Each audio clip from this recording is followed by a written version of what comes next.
اللہ اعلیٰ نبینا و علیہ الصلاۃ والسلام کا تذکرہ قرآن مجید نے کئی جگہوں پہ بیان فرمایا ہے۔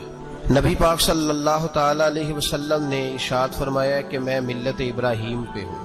حضرت ابراہیم علیہ الصلاۃ والسلام کے سیرت کو، سوانے کو، ان کی زندگی کے واقعات کو قرآن مجید نے متعدد مقامات پہ بیان کیا۔ انبیاء کرام علیہ السلام 1,24,000 کم و بیش ہوئے، لیکن دین اسلام میں نبی پاک علیہ السلام کی امت میں جو مقام حضرت ابراہیم کا ہے وہ بس انہی کا ہے۔ ان کی زندگی ایک بڑی خوبصورت، بڑی منفرد اور مسلمانوں کے لیے بڑی اسوہ نور دینے والی زندگی۔ نبی پاک صلی اللہ علیہ وسلم نے فرمایا میں اپنے باپ حضرت ابراہیم کی دعا بن کے دنیا میں آیا ہوں۔ اور پھر محبوب پاک سید عالم صلی اللہ تعالی علیہ وسلم نے اپنی امت میں بھی جناب ابراہیم کے طریقے کو جاری رکھا۔ صحابہ نے قربانی کے بارے میں حضور سے پوچھا ما ہذہ الاضحیہ، یا رسول اللہ صلی اللہ علیہ وسلم یہ قربانی کیا ہے؟ تو فرمایا سنت ابیکم ابراہیم، یہ تمہارے باپ حضرت ابراہیم کا طریقہ ہے، یہ تمہارے باپ حضرت، حالانکہ قربانی نبی پاک صلی اللہ علیہ وسلم کا بھی طریقہ ہے، لیکن فرمایا تمہارے باپ حضرت ابراہیم، حضرت ابراہیم کے ذکر کو باقی رکھا۔ اللہم صلی علی محمد وعلی آل محمد کما صلیت علی ابراہیم وعلی آل ابراہیم، ان کے تذکرے کو باقی رکھا دین کے اندر۔ حضرت ابراہیم بڑی امتیازی شان والے نبی ہیں، بڑی امتیازی شان والے۔ رب کریم کا وہ دوست جس نے کوئی چیز بچا کے نہیں رکھی، ہر شے اپنے رب کی بارگاہ میں پیش کر دے۔ چند چیزوں سے انسان کو بڑا پیار ہوتا ہے، گھر اسے بڑا پیارا ہوتا ہے۔ وہ بڑا خوبصورت ہوٹل، 5 سٹار ہوٹل میں رہا، وہ اسلام آباد گیا، کسی سفر پہ گیا تو بڑے اعلیٰ قسم کے اس کو کھانے ملے، بڑی چیزیں ملی، لیکن کبھی دائیں کروٹ کبھی بائیں کروٹ۔ تو ساتھ بیڈ پہ دوست تھا تو اس نے کہا صاحب سو جاؤ، تو اس نے کہا یار جو مزہ اپنے گھر میں سونے کا ہے وہ کسی اور جگہ تھوڑی ہے۔ گھر بڑا پیارا ہوتا ہے، انسان لگاؤ ہوتا ہے، جس بے تکلفی سے، سکون سے، آرام سے انسان اپنے گھر میں وقت بتاتا ہے، کہیں اور مشکل ہو جاتا ہے۔ دوسرا، انسان کو اولاد بڑی پیاری ہوتی ہے، بڑی عجیب شے، نہ ہو تب بھی بڑا دکھ ہے، اور ہونے کے بعد بھی اس کی بڑی آزمائش ہے۔ یہ بڑی ایک میٹھی چیز ہے۔ اولاد ایک بڑا عجیب سا میوہ ہے، پتہ نہیں یہ کس انجیکشن کا نام ہے کہ چھاتی پر چڑھ جائے تو اللہ سکون عطا فرما دیتا ہے، پتہ نہیں کس ٹھنڈی دولت کا نام رب کریم نے اولاد رکھا ہے، بڑی پیاری ہوتی ہے اولاد۔ پھر تیسری چیز انسان کی اپنی جان ہے، اور یہ اتنی قیمتی شے ہے کہ اللہ کریم نے فرمایا کہ اگر تیری گردن پہ کوئی آدمی پستول رکھ کے، تلوار تیرے گلے پہ رکھ کے کہے نا کہ رب کا انکار کر دے ورنہ مار دوں گا، تو فرمایا وقتی طور پہ میری ذات کا انکار کر پر جان بچا جا۔ اگر تم مرنے کے قریب ہو گیا ہے اور حرام شے کھائے بغیر تو بچ نہیں سکتا، مر جائے گا، تو فرمایا چل تو اس طرح کر حرام کھا کے جان بچا، پر جان بچانا فرض ہے، ضروری ہے۔ وطن بڑا پیارا، اولاد بڑی پیاری، جان بڑی پیاری۔ اور حضرت ابراہیم سے رب کریم نے فرمایا چل ابراہیم کوئی چیز دے، تو کہا یا اللہ تینوں ہی تیرے نام پہ قربان کرتا ہوں، تیری ہوئی ساری، ہر شے تیری۔ حضرت ابراہیم نے دین کے لیے، آپ شہر بابل کے قریب پیدا ہوئے، وہاں سے مصر آئے، مصر سے فلسطین آئے، اور فلسطین سے آ کر کے کعبہ آباد فرمایا۔ زندگی سفروں میں گزری، سفر ایک تکلیف والی چیز ہے، پر حضرت ابراہیم نے وطن چھوڑ دیا، گھر چھوڑ دیا۔ جان بڑی عزیز ہوتی ہے۔ اصل میں نا جب انسان جد و جہد کرتا ہے نا دین کے لیے، تو اس کے رستے میں بڑی چیزیں آتی ہیں، کبھی اولاد، کبھی گھر، کبھی باہر، کبھی حکومتیں، کبھی سیاستیں، کبھی چدراہٹیں، اس کے رستے میں بڑا کچھ آتا ہے، اور اسے ہر چیز کو فیس کرنا پڑتا ہے۔ گھر کے اندر بھی جنگ ہوتی ہے اور گھر کے باہر بھی لڑائی ہوتی ہے، یہ آسان ہے ہی نہیں۔ ہم تو خیر ہتھیار چھوڑ کے پھینکنے والے لوگ ہیں، ہم بھولے بھالے لوگ ہیں، ہم کہتے ہیں میں نے تو کہا تھا مہندی نہ کرو، پر بیٹے نہیں مانے، بولے جو ہوئے۔ اسی طرح حالانکہ اگر وہ بیٹا کہے نا کہ ابا جی لاؤ زندگی میں سارا کچھ میرے نام کرو، تو پھر ہم بولے نہیں ہوتے، اور اس وقت ہم تیز ہوتے ہیں، کہتے ہیں یہ کیسے ہو سکتا ہے، ہاتھ کاٹ کے دے دوں۔ اس وقت نہیں، دین کے معاملے میں بولے ہوتے ہیں۔ بیٹا بد مذہب کے پاس جا رہا ہے تو اس وقت ہم بولے بالے ہیں، کوئی عرض نہیں، لیکن اگر وہ اپنی پسند کی شادی کرے ہمیں کراس کر کے، پھر ساتھ ہی ہم تیز ہو جاتے ہیں۔ تو حضرت ابراہیم نے جب دین کے لیے نکلے تو جد و جہد کی، گھر کے اندر بھی گھر کے باہر بھی۔ آپ کے والد کا نام تارخ ہے، وہ توحید پرست تھے، ایماندار تھے، پرہیزگار تھے۔ آپ کے چچا کا نام آزر ہے، وہ بت پرست تھے، بت بیچا کرتے تھے۔ حضرت سیدنا ابراہیم علیہ السلام جب میدان عمل میں نکلے تو حضرت ابراہیم علیہ السلام نے اپنے گھر سے جہاد شروع کیا. لڑنا پڑا گھر کے اصولوں سے. چچا نے جو رواج بنائے ہوئے تھے اس رواج سے ٹکرائے. فرمایا میں اپنے گھر کے اندر یہ بت پرستی نہیں ہونے دیں گا. چچا کو ایک دفعہ نہیں بار بار 100 دفعہ سمجھایا. آپ کا چچا بت بنا کے بیچا کرتا تھا. حضرت ابراہیم علیہ السلام تھوڑے بڑے ہوئے تو کہنے لگا کہ چلو میرے ساتھ, تم بھی بت بیچنے ہیں, ہمارا کاروبار ہے. حضرت ابراہیم ساتھ نکلے تو بت پکڑا ہے. گندے پانی کے اندر اس بت کو ڈبوتے ہیں. کہتے ہیں کسی نے خریدنا تو خرید لو, نہ یہ نفع دے سکتا ہے نہ نقصان دے سکتا ہے.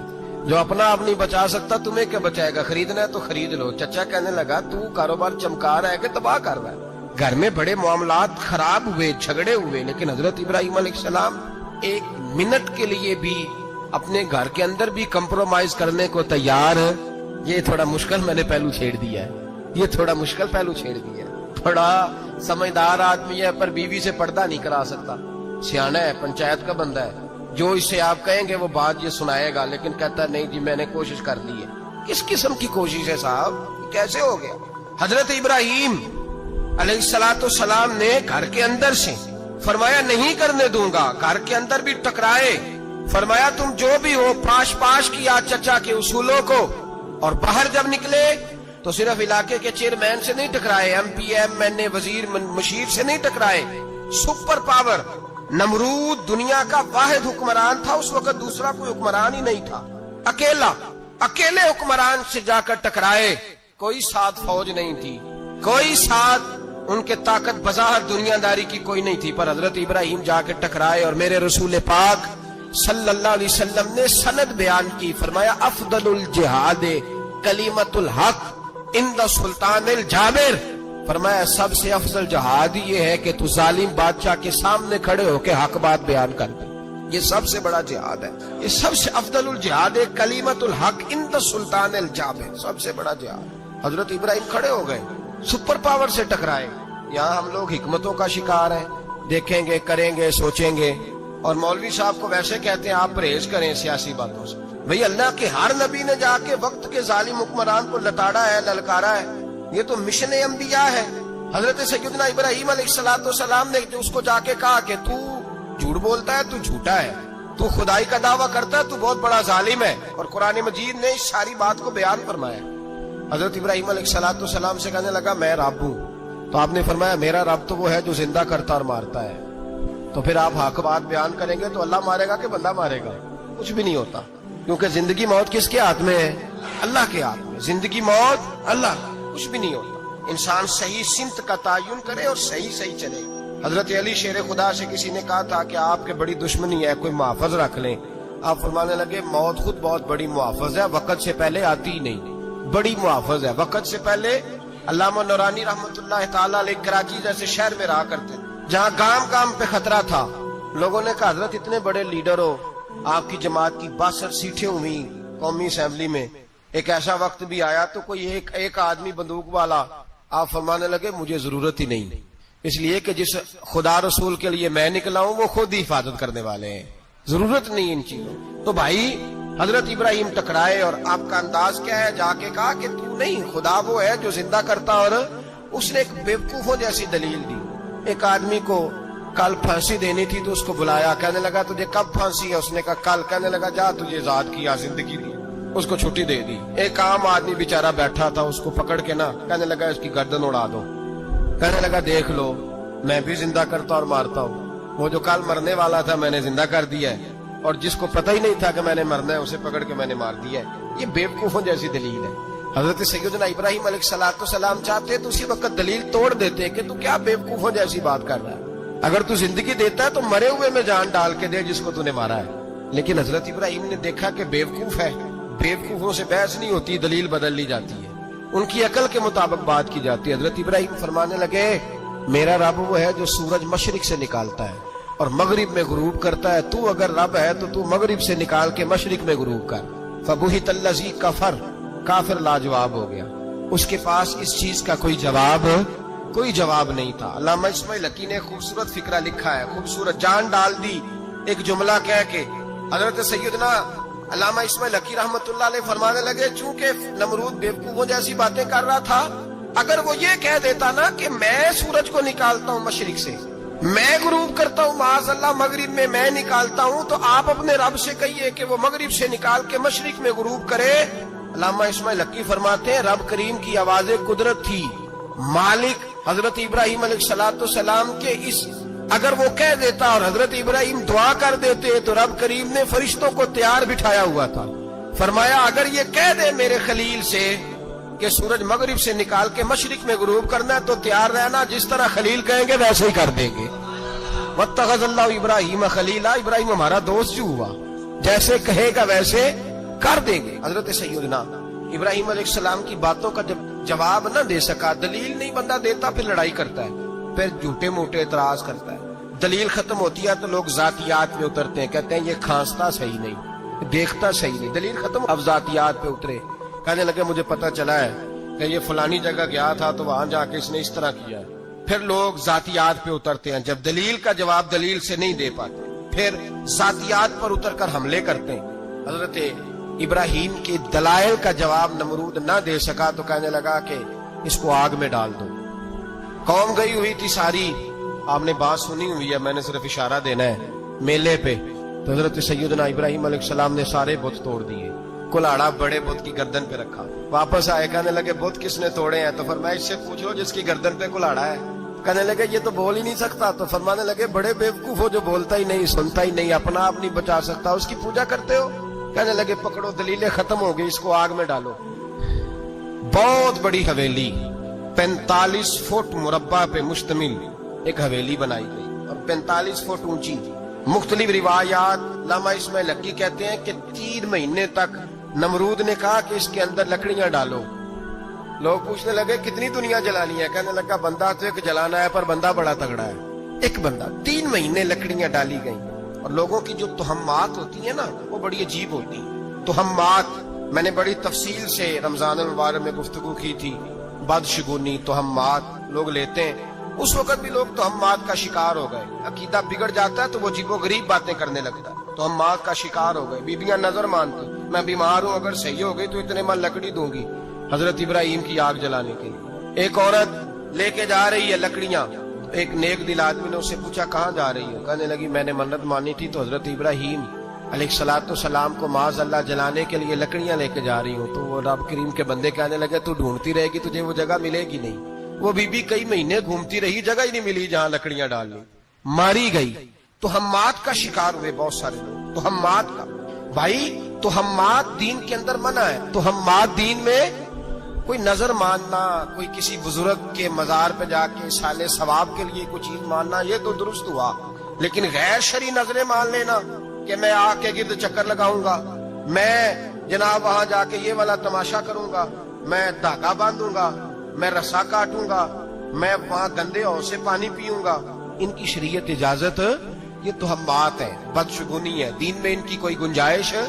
آپ نظر ماننے سے پہلے بھی کسی عالم سے رابطہ کریں کہ میں منت مانگنے لگاؤں تو کیسے ماننی چاہیے، کا طریقہ ایسے ہی غلط چیز کی منت تھوڑی مان لی جائے گی۔ بہرحال آمدام برسر مطلب حضرت ابراہیم کے لیے آگ جلائی گئی، 45 فٹ اونچی آگ ہے، پرندہ بھی اوپر سے گزرتا ہے تو نیچے گر جاتا ہے جل کے، اتنے دن لگا کے آگ جلائی گئی۔ اب حضرت ابراہیم کو جلایا جانے لگا ہے۔ یہاں تو موجیں ہے نا، جو کسی ادارے کا سربراہ ہے اس کے لیے موج ہے، کسی جگہ آفیسر بن گیا تو موج ہے، پیر صاحب کے لیے موج ہے، علامہ صاحب کے لیے موج ہے، خطیب صاحب کے لیے موج ہے۔ جلنا کس کو پڑتا ہے؟ وہ علی کوئی نہیں رہا اللہ ماشاءاللہ، وہ لوگ گزر گئے جو تکلیفیں سہ کے کام کرتے تھے، گزر گیا زمانہ۔ حضرت سیدنا ابراہیم علیہ السلام کو جلایا جانے لگا ہے تو اب اتنی بڑی آگ ہے تو ڈالے کیسے؟ شیطان نے تجویز دی کہ منجنیق بناؤ، منجنیق، بڑے بڑے بانس باندھ کے ان کے نیچے رسا باندھو، وہ جس طرح جھولنے کے لیے جھولا بنایا جاتا ہے اس طرح ایک منجنیق پرانے زمانے میں اس میں پتھر رکھ کے پھینکے جاتے تھے دشمنوں پہ، وہ منجنیق بنائی گئی کہ دور سے حضرت ابراہیم کو پھینکیں گے، ہاتھ حضرت ابراہیم کے باندھ دیے، پاؤں مبارک باندھ دیے، پوری زمین پہ ایک نام لینے والا خدا تھا، اور اس کو آج رسیوں میں جکڑا ہوا ہے۔ جب پھینکا جانے لگا نا آگ میں، حوریں رونے لگی، فرشتے تڑپنے لگے، اے اللہ یہ کیا ہونے لگا ہے؟ ایک تیرا خلیل اور وہ بھی آگ میں۔ فرمایا جاؤ جا کے اس سے کہو اگر تمہاری مدد لیتا ہے تو اسے بچاؤ۔ ہوا کا فرشتہ آیا، کہا ابراہیم اگر تو کہے۔ او بھائی ان چیزوں کو کہانی سمجھ کے نہ سنا کریں، یہ داستان نہیں، یہ وہ طریقے ہیں جو ہمارے رسول نے ہمیں اپنانے کا حکم ارشاد فرمایا ہے. جو عقیدے، یہ وہ نظریات ہیں جو ہمیں اوڑھنے کو کہا گیا. اپنے رب کریم کی رضا پہ راضی رہنے کے یہ وہ خوبصورت مواقع ہیں صوفیاء نے جن کو بنا کر سمجھا کر ہم تک پہنچایا ہے. یہ ہے اہل طریقت کی باتیں. وہ کہتے ہیں یار جس حال میں رکھے راضی رہنا ہے.